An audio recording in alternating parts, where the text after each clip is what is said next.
ऐसे भगवान के देवता है विश्वकर्मा जी, जो वहाँ पर उनके महल बनाते हैं। भगवान विश्वकर्मा जी कौन, जो उनके घर बनाते हैं। तो भगवान जो विश्वकर्मा जी हैं, उनकी पुत्री है तो रिद्धि और सिद्धि, तो उनका विवाह किससे होता है, गणेश जी।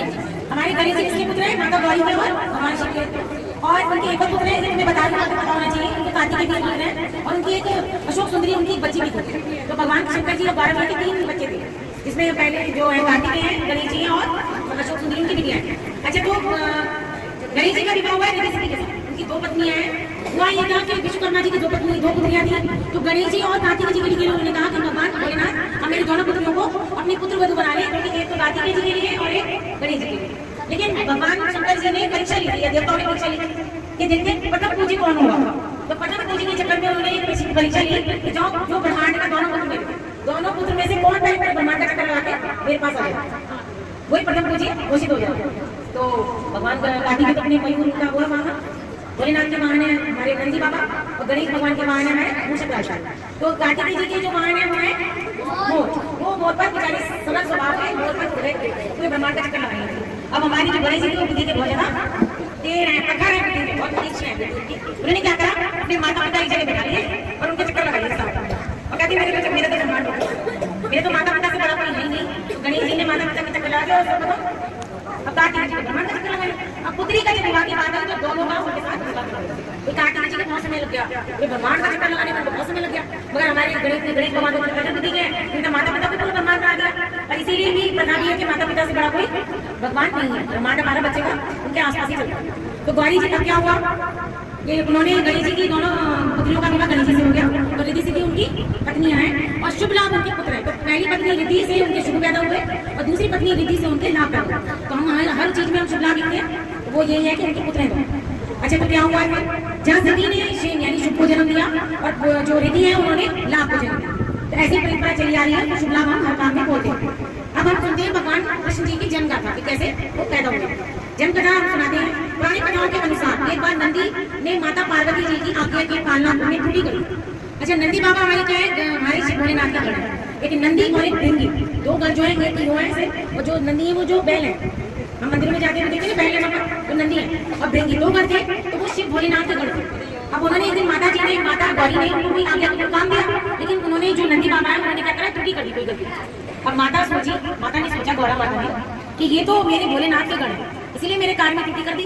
अगर भोलेनाथ इनको कार्य बताते तो ये बहुत अच्छे से कार्य करते, तो क्यों ना मैं अपना एक गण बनाऊं जो मेरी ही आज्ञा का पालन करे, मेरे ही अनुसार चले और मेरे सारे कार्य को पूर्ण करे, जैसे भोलेनाथ की नंदी और भृंगी करते हैं। तो माता जी के मन में जब विचार आया गौरा माता, तो उन्होंने क्या करा, पहले सभी लोग उपटन लगाती थी, साबुन वाबुन तो भी नहीं, तो उपटन लगाती थी। तो उन्होंने क्या करा, बेचारा उपटन उतारते हैं, उन्होंने उतारना उपटन से ही बच्चे की बनी और उन्होंने उसमें प्राण थी।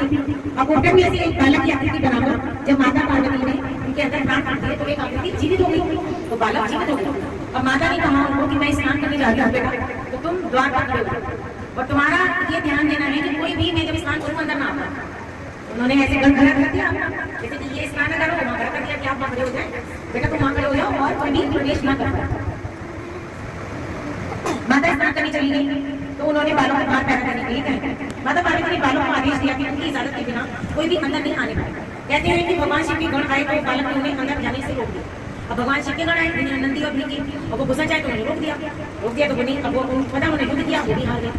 तो और भी कोई आया तो भगवान जो हमारे गणेश जी उन्होंने भी बिल्कुल खड़े होकर डंडे लेके घुसने ना दे।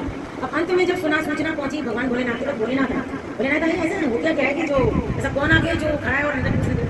अब उन्होंने क्या करा, जब भगवान भोलेनाथ वहाँ पर आए और गणेश जी ने उनको प्रवेश नहीं करने दिया, तो उन्होंने क्रोध में आकर कि मैं तो गौरा का पति हूँ, मैं तो उनका प्रभु हूँ, तो परमेश्वर हूँ, तो तुम मुझे घुसने दो, कि नहीं घुसने दूंगा। मेरी तो माता की आज्ञा है किसी को उनकी आज्ञा के बिना घुसने नहीं देना। आप कौन, मैं तो नहीं जानता, मैं कौन, आप मैं नहीं जानता। तो माता अगर कहेंगी कि आपको प्रवेश कोई भी नहीं। अब भगवान भोले शंकर को बोले भी है हो सकता काल नेत्र खोल देते हैं अपना, तो उनसे बना कहते हैं ना प्रेरणकारी नहीं है, वैसे भोले भी बहुत है और प्रेरणकारी नहीं है। उनको क्रोध आ गया, क्रोध में आते हैं उन्होंने बालक का तो भगवान गणेश जी की पति तो समझ में आ गई थी लोगों को कि भगवान माता के उत्पन्न से बने पैदा हुआ है।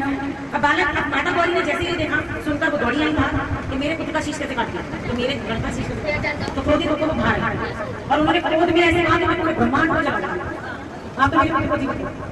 भगवान शंकर के पीछे हट कर दी उन्होंने और उन्होंने कहा वो क्रोधित हो गई और उन्होंने कहा कि आपके ब्रह्मांड पर शांति।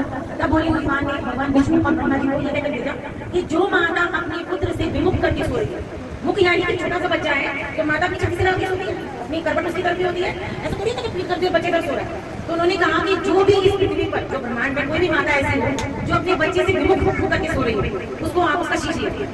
तो वो घूमने चले गए सब जगह, तो उन्होंने देखा कि हथनी का नीली बाल बता जब नव जजाशु का बच्चा वो हथनी अपना बच्चे से करके सोई। उन्होंने कहा काटा से और पहुंच गए शंकर भगवान के कैलाश। तब भोलेनाथ ने उनके अंदर वो शीश लगाया, इसीलिए हमारे गणपति गजानन कहलाया। और गणेश नाम इसलिए पड़ा कि गणों की कीश है, उनके भिंडी नंदी सबसे कीश हो गई, इसलिए गणेश नाम पड़ा। और गजानन का शीश मुंह पे लगा, उनका शीश रखे तो फिर गजानन उनका गज का मतलब चेहरा। इस ये कथा का सहायक है भगवान गणेश, भगवान